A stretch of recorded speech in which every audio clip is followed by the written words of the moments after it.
हाँ, मैं एक पॉइंट असल में ऐड करने के लिए आया था जो कल मेरे ख्याल से मुकम्मल वजाहत के साथ नहीं आ सका, लेकिन आज की स्ट्रीम में इंशाल्लाह उसको भी रख देंगे। तो अच्छा, ये इससे पहले कि मैं वो पॉइंट रखूं, ये राहुल साहब जो कह रहे हैं कि भाई वो जो 10% खराब चीजें हैं हम उनको खराब क्यों नहीं कहते, यही आपका सवाल है ना राहुल साहब? हाँ हेलो। थोड़ा रेंज जी, का प्रॉब्लम। हाँ बोलिए बोलिए, हाँ हाँ बोलिए हाँ। आप यही कह रहे हैं ना कि वो जो 10% खराब चीजें हैं हम उनको हाँ खराब हाँ क्यों नहीं बोलते? हाँ वही तो वही हाँ। हाँ, तो यही तो मसला है ना कि आप जिन चीजों को खराब समझ रहे हैं हम हम्म। उनको इंसानियत के लिए बेइंतहा जरूरी समझते हैं। तो वो आपके वर्ल्ड व्यू के एतबार से खराब हो सकती हैं, लेकिन आपका वर्ल्ड व्यू मेरे ऊपर डिक्टेट क्यों करे? सवाल तो ये है ना। नहीं, लेकिन बाकी के जो स्कॉलर्स थे, मुस्लिम हाँ, स्कॉलर्स, इवन वो तो उनको मानते हैं कि भाई ये गलत चीज है, ये नहीं होनी चाहिए।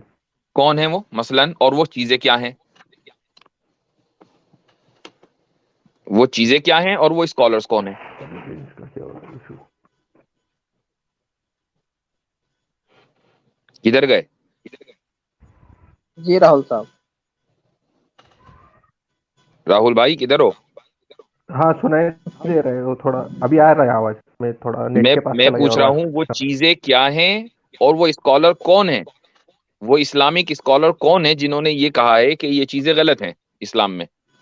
अभी कुछ दिन पहले मैं इंडिया टीवी पे डिबेट सुन रहा था।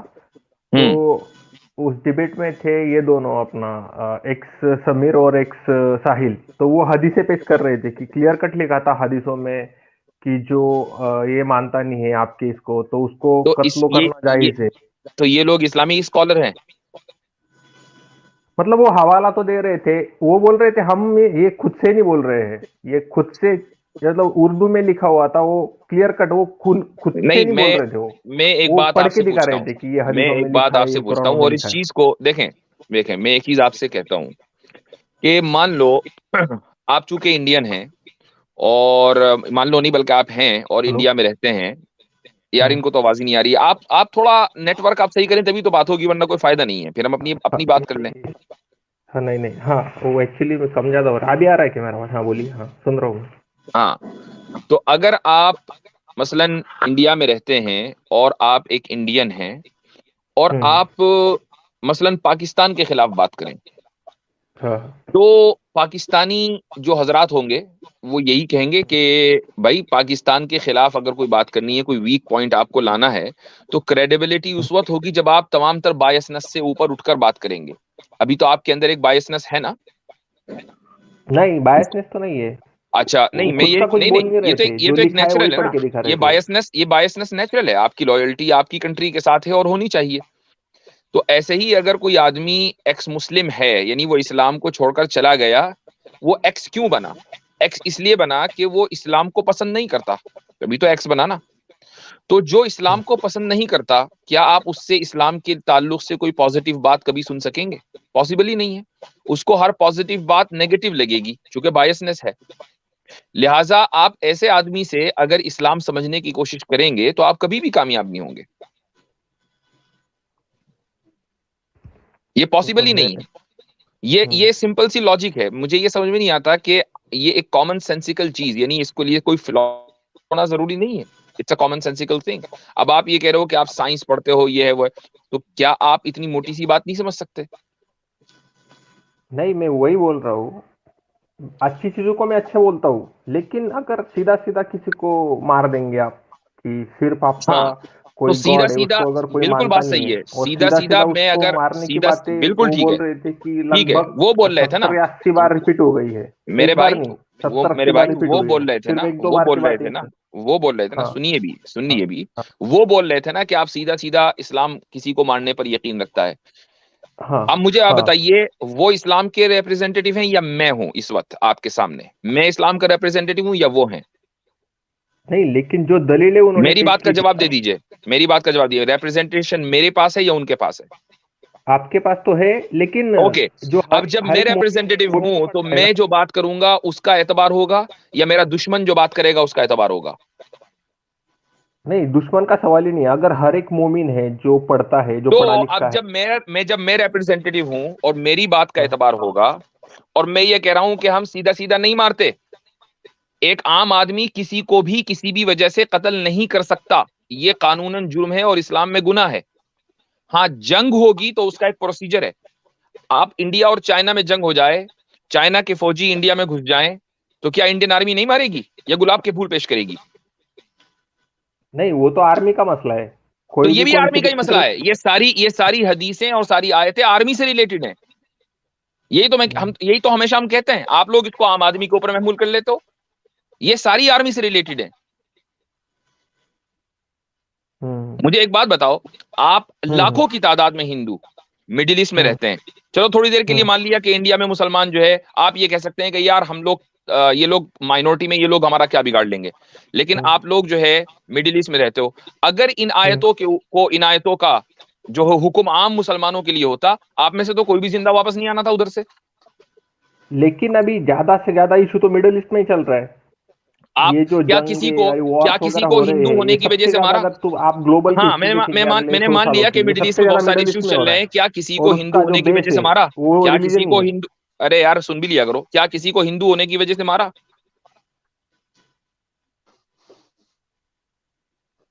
बोले कोई हाँ। एक वाकया, मिडिल ईस्ट का कोई एक वाकया कि किसी को हिंदू होने की वजह से मारा हो, वो बताएं। नहीं, वैसे नहीं है, नहीं है वैसे। क्यों नहीं है? जबकि आप ये मान के चल रहे हो कि ये हुक्म सबके लिए है, तो सबको फिर यही करना चाहिए ना। जैसे हिंदू लैंड करे दुबई में खट से कत्ल, ऐसा तो नहीं हो रहा है। दुबई में तो भैया हिंदू जो बिरादरी है, जितने हमारे हिंदू भाई हैं, वो सारे बहुत आराम से और सुकून के साथ रह रहे हैं। बल्कि जो वहां जाता है नहीं वहां से वापस नहीं आना चाहता। क्यों भाई? तो ऐसा क्यों है? सऊदी अरेबिया, अमीरेट्स, और ये जो अभी जहाँ पे वर्ल्ड कप चल रहा है, ये बहुत कतर मतलब एक कंपेरेटिवली बहुत अच्छी कंट्रीज है। और क्यों है? लेकिन क्या ये मुसलमान नहीं है? ईरान, क्यों है? सीरिया, ये बहुत क्या ये डेंजरस है। मुसलमान नहीं है? यहाँ पे चलो तो मैं मतलब एक मिनट, जो मोमिन है चलो उनका ठीक है, रहना भी मुश्किल है वहाँ चले पे। ठीक है, लेकिन इराक जो ईरान ये सीरिया को ले लेते हैं, कतार, इराक ईरान सीरिया को ले लेते हैं, तो सऊदी इराक एमिरेट्स वगैरह, में ये बहुत अच्छी कंट्रीज है। इसमें तो इवन हिंदू क्या, क्रिश्चियन या फिर बहुत कोई भी हो, वहाँ पे कोई प्रॉब्लम नहीं है रिलीजन का। ठीक है, इराक ईरान सीरिया को ले लेते हैं। क्या आपके पास हम्म। कोई एक केस है कि इराक में या सीरिया में या ईरान में किसी हम्म। हिंदू को हिंदू होने की वजह से मारा हो? कोई एक केस है? कोई हिंदू एक एग्जाम्पल है? एग्जाम्पल तो नहीं है, लेकिन वो नहीं है ना। रहने के लिए जगह ही दैट्स द नहीं है। पॉइंट। हाँ। अगर ये मतलब वहां हुक्म, पे ये कोई कुरान की रहने को आयतें जाएगा भी और नहीं। हदीसें तमाम मुसलमानों के लिए होती, तो सारी दुनिया के हम्म। मुसलमान हमेशा इस पर अमल कर रहे होते। भाई सिंपल सी हम्म। बात है ना। और चलो दूर क्यों हम्म। जाते हो, दूर क्यों जाते हो? हम्म। आप हम्म। इंडिया में मुसलमानों की हुकूमत में रहे हो 800 साल, और हम्म। मुसलमान उस वक्त पावरफुल थे, तलवार उनके हाथ में थी, हुकूमत उनके पास थी, जिसको चाहते कत्ल कर सकते थे। अगर ये नहीं, हुक्म वैसे नहीं, आप गलत हिस्ट्री बोल रहे अगर ये हुक्म भैया मुल्क के ऊपर कब्जा कर लिया था आप लोगों की नहीं, नैरेटिव ऐसे के ऐसे एतबार से, नहीं, यानी नहीं, हुकूमत ऐसे जिसके नहीं पास था। थी, अरे हुकूमत आपको जिसके हिस्ट्री, वो पास थी, आप गलत गलत हुकूमत हिस्ट्री बोल जिसके रहे थे। पास थी, तो नहीं, ताकत भी उसी के पास ऐसे थी नहीं ना। था, ऐसे नहीं तो था, वो ऐसे अगर चाहते तो नहीं, बहुत ऐसे आसानी के नहीं, साथ निपटा सकते थे। वो तो चाहते थे, वो चाहते थे, लेकिन हुआ नहीं। क्यों नहीं हुआ? क्योंकि सब राजे रजवाड़े थे उस टाइम को, और हर एक अपनी तरफ से लड़ाई कर रहा था। ठीक है, कहाँ कहाँ कहाँ पे हुआ है कन्वर्जन, लोग मरे भी है, लेकिन मुफ्ती साहब, मैं हुआ इनसे पूछता हूँ, ऐसे दिल्ली नहीं में हुआ कौन है से कि राजे रजवाड़े थे? नहीं, सुनिए दिल्ली एक जो बात। जो कैपिटल नहीं, थी, कहाँ जाते यानी थे कि वो, दिल्ली आपने सल्तनत बराबर और बोला। मुगल एम्पायर नहीं, की, वहां कौन से राजे आप रजवाड़े थे? सुनिए, अरे चले, अवध में राजे कौन से रजवाड़े को राजे छोड़ रजवाड़े दे। थे? जो नहीं, आपने जो बराबर मिनिस्टर बोला। थे, 800 साल पहले, जो 800 साल मिनिस्टर जो कतर ने मिनिस्टर थे, अरे जो मिनिस्टर यानी कि मुगल और दिल्ली सल्तनत में मिनिस्टर थे, तो सुनिए, उनको क्यों नहीं मार दिया आते ही कि भाई तुम हमारे दरबार में आए हो, तुम तो अरे मुसलमान नहीं हो, चलो तुम्हें मार देते हैं, खत्म करते हैं, मिनिस्टर ठीक है, रखना ही क्यों है तुम्हें? नहीं नहीं, औरंगजेब जब गद्दी पे राहुल बैठा था ना, राहुल उसका राहुल एक बात पूरा बताता हूं मैं आपको मतलब कि उसका जो मान आप मर्तब साइंस वही वाइज था नहीं पढ़ते कि हो, भाई आप पूरे हो व्हाट्सएप इंडिया यूनिवर्सिटी को के जो स्टूडेंट। है वो जरा इनको इस्लामोकरण म्यूट पे करना डालें था। हबीब। लेकिन वैसे हुआ नहीं, क्योंकि हबीब साहब जरा छत्रपति म्यूट पे शिवाजी डालें महाराज इनको, यहाँ पे थे, इस आदमी को और सुनने दूसरी का तरफ इस्ताकत नहीं है। ये थे। म्यूट पे डालिए। हाँ, तो असल में क्या मसला है कि ये व्हाट्सएप यूनिवर्सिटी के ग्रेजुएट्स हैं, इनको ये ट्रिगर हो जाते हैं जैसे ही बात की जाती है कि मुसलमानों ने हुकूमत की थी इंडिया में, एकदम ट्रिगर हो जाते हैं ये। क्यों? चूंकि यही इनके जहनों के अंदर भरा गया है। ये हमसे कहते हैं कि हम नफरत करते हैं, जबकि नफरत का नहीं नहीं लेवल इन लोगों के अंदर जितना है, मैंने किसी कौम के अंदर नहीं देखा, किसी कौम के नहीं नहीं, अंदर नहीं आप देखा। तो ये आपको असल में ये समझना पड़ेगा, सीखना पड़ेगा कि जिस तरीके से हमने जब हुकूमत की थी, मुसलमानों ने जब हुकूमत की थी इंडिया में, तो जिस ईसार, कुर्बानी, रवादारी और यानी ब्रदरहुड के साथ हुकूमत की, आज अगर आप आपने पावर हिस्ट्री में ना हैं, बहुत हालांकि इस वक्त कोई मिस कौम इंटरप्रेट पावर में किया नहीं है, आपने लेकिन हिस्ट्री। अगर आप ये समझते हो कि आप पावर में हो, तो फिर आपको भी वही दोहराना चाहिए, वही नमूना आपको वहां लेना पड़ेगा। जो मेयार हमने सेट किया है ना, वो मेयार इतना बुलंद है कि आप लोग वहां पहुंच नहीं पा रहे हो। ये इंफीरियरिटी कॉम्प्लेक्स है आप लोगों का।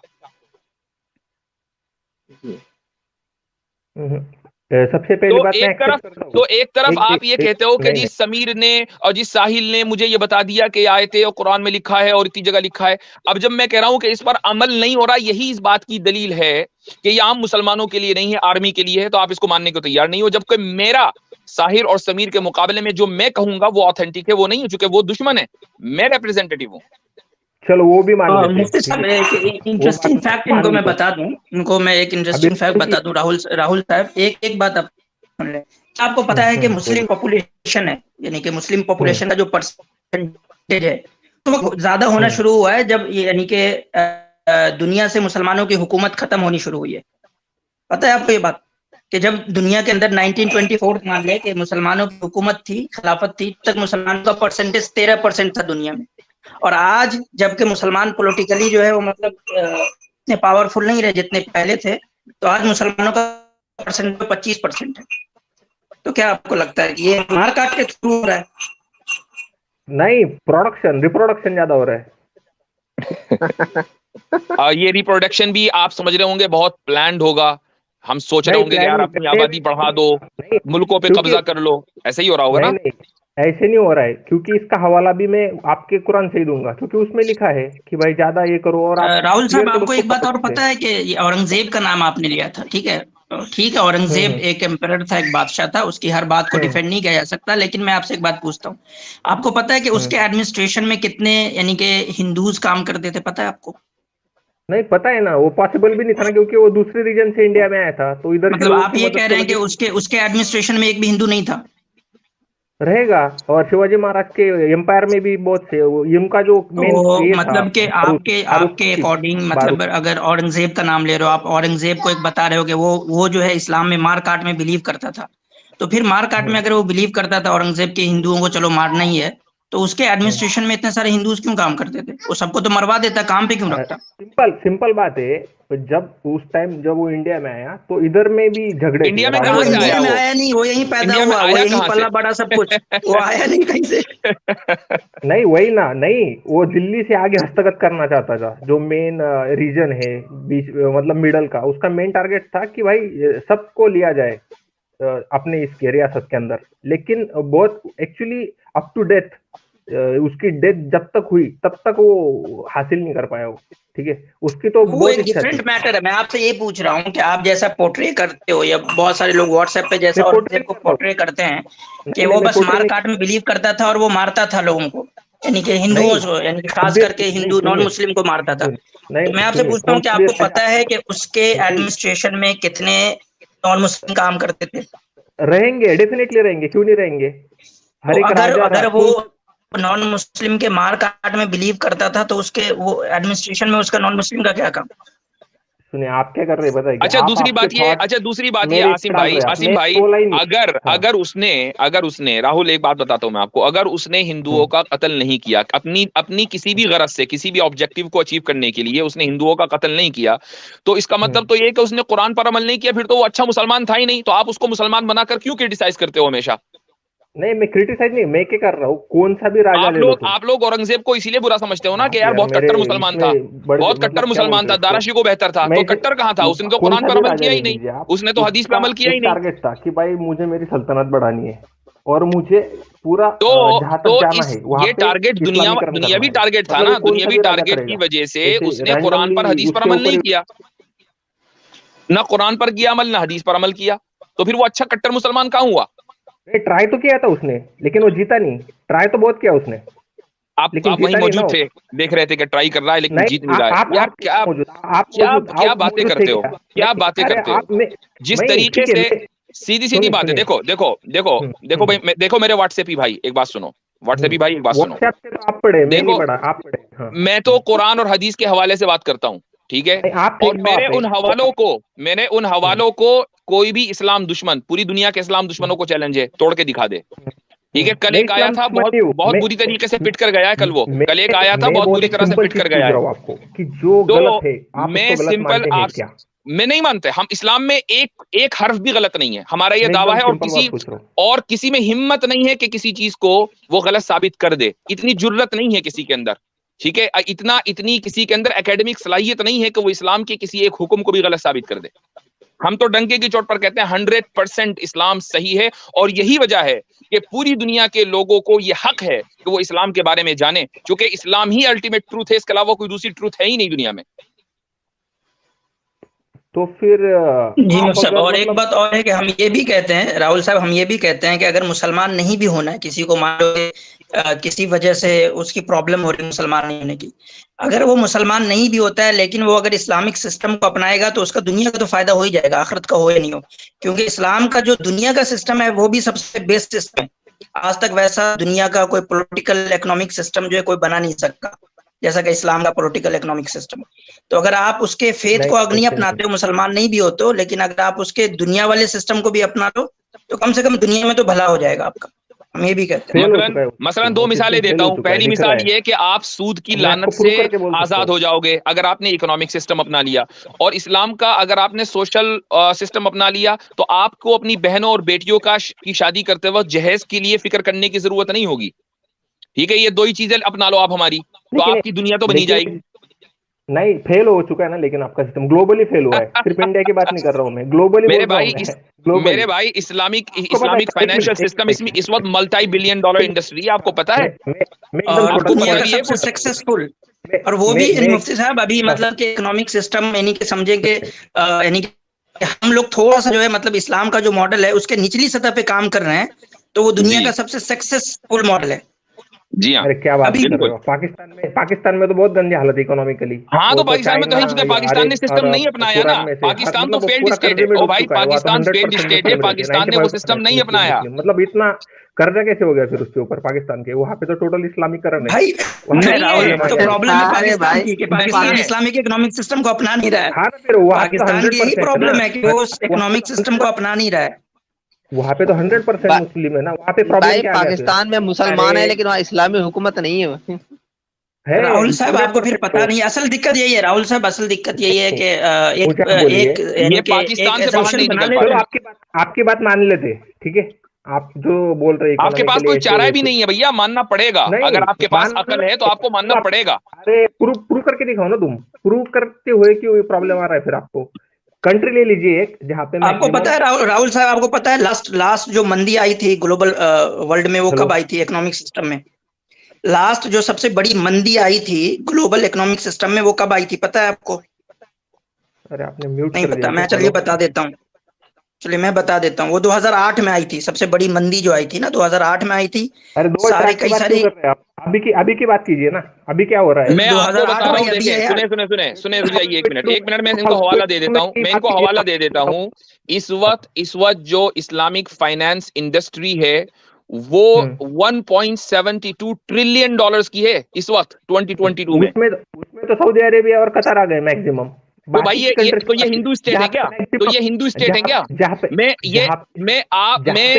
मैं इस्लामिक फाइनेंस इंडस्ट्री की बात कर रहा हूँ, नॉन इंटरेस्ट बेस्ड। ओ भाई, कतर और सऊदीया की बात नहीं हो रही है, ऑयल की बात नहीं हो रही है। इनको जरा हबीब अगर ये मेरे ऊपर बात करें तो इनको म्यूट पर डालें, ये आदमी सुनने के लायक नहीं है, तो इसको सुनानी है। हम यहाँ पर डॉलर या ऑयल या उसकी बात नहीं कर रहे हैं, लोहे की हम बात कर रहे हैं। इस्लामिक फाइनेंस इंडस्ट्री, यानी जो इंडस्ट्री इस्लामी उसूलों पर चल रही है पूरी दुनिया में, उसका साइज इस वक्त $1.72 ट्रिलियन है। अच्छा, आपके मुल्क में यानी इंडिया में बनिया करता क्या है कि चूंकि बनिए को नस्लों से सूद खाने की आदत है, इसलिए वो नॉन इंटरेस्ट बैंकिंग इंडिया के अंदर आने नहीं देता। और ये भी है कि इंफीरियरिटी कॉम्प्लेक्स है कि यार ये नॉन इंटरेस्ट बैंकिंग चूंकि इस्लाम ने इंट्रोड्यूस कराई है, हम कैसे किसी चीज को, हम इस्लामी मॉडल को कैसे अपना ले, हमारा तो वोट बैंक जो है निकल जाएगा कि अच्छा जी इस्लामिक आपने फाइनेंस सिस्टम अपना लिया। लेकिन इंडिया में आरबीआई को कितनी मरतबा ये प्रपोजल जा चुका कि भाई तुम्हें अपने मुल्क को अगर तरक्की पर लाना है और आपको अरब कंट्रीज के बराबर या इस्लामिक कंट्रीज के करीब अपने आप को लाना है, तो आपको इस नॉन इंटरेस्ट बैंकिंग को इस्तेमाल करना पड़ेगा। इंग्लैंड ने सुन लिया, इंग्लैंड आ गया और यूरोप के बहुत सारे ममालिक आ गए, इंडिया को नहीं आना, इसलिए कि इंफीरियरिटी कॉम्प्लेक्स है। तो भाई अगर आप हमारी यही एक चीज ले लेना तो आपकी दुनिया तो सवरी जाएगी। और आज नहीं, आज इंडिया करे ना करे, इनको फ्यूचर में करना ही पड़ेगा अगर इनको कंप्लीट करना है दुनिया में। अच्छा, और ये भी है आसिम भाई, मैं ये भी बता देता हूँ इनको तो म्यूट, मैं क्या बोल रहा हूँ, हेलो एक मिनट, मैं ये भी बता देता हूँ इनको एक चीज कि इनके यहाँ इंडिया में हिंदुओं के यहाँ सबसे ज्यादा प्रॉब्लम क्या है? बहन की शादी। सबसे बड़ी प्रॉब्लम क्या है? बेटी की शादी। माँ बाप घिस जाते हैं जूते चटखाते, वो अब जहेज के पैसे जमा नहीं कर पाते, और जहेज के पैसे लाखों की तादाद में जमा भी कर लिए तो बारात घर से लौट जाती है वापस, कह रहे फला मोटरसाइकिल नहीं दी, फला गाड़ी नहीं दी। लेकिन इस्लामी मुआशरों में क्या होता है, और मुझे अफसोस के साथ कहना पड़ता है कि हम मुसलमान जो इंडिया में रहते आए हैं, हमने हिंदुओं के इस बुरे कल्चर को अपना लिया है, और यही वजह है कि जहेज की ये लानत मुसलमानों के अंदर भी आ गई है। लेकिन आप खालिश जो इस्लामिक सोसाइटीज हैं, मुस्लिम मुआशरे हैं, चाहे आप मलेशिया चले जाएं, इंडोनेशिया चले जाएं, या इसी तरीके से अरब कंट्रीज में चले जाएं, कभी किसी लड़की को निकाह में कोई मसला होता ही नहीं है। जो जहेज का तस्वुर ही नहीं है लड़कियों की तरफ से, माँ बाप को कोई मसला नहीं होता कि भाई लड़की की शादी कैसे करें। तो ये इस्लामी मुआशरा है। आप अपने घर को सुधार सकते हो अगर आपने इस्लाम की इसी चीज को अपना लिया। तो ये सिंपल सी बातें हैं, आखिरत को तो छोड़ो। आसिम भाई ने बिल्कुल सही बात की है। तो एनीवेज बात कहीं और चली थी, अब दूसरे कॉलर को ले लें भाई, इनको निकालें, बहुत हो गया इनके साथ। जी जी जी चलें।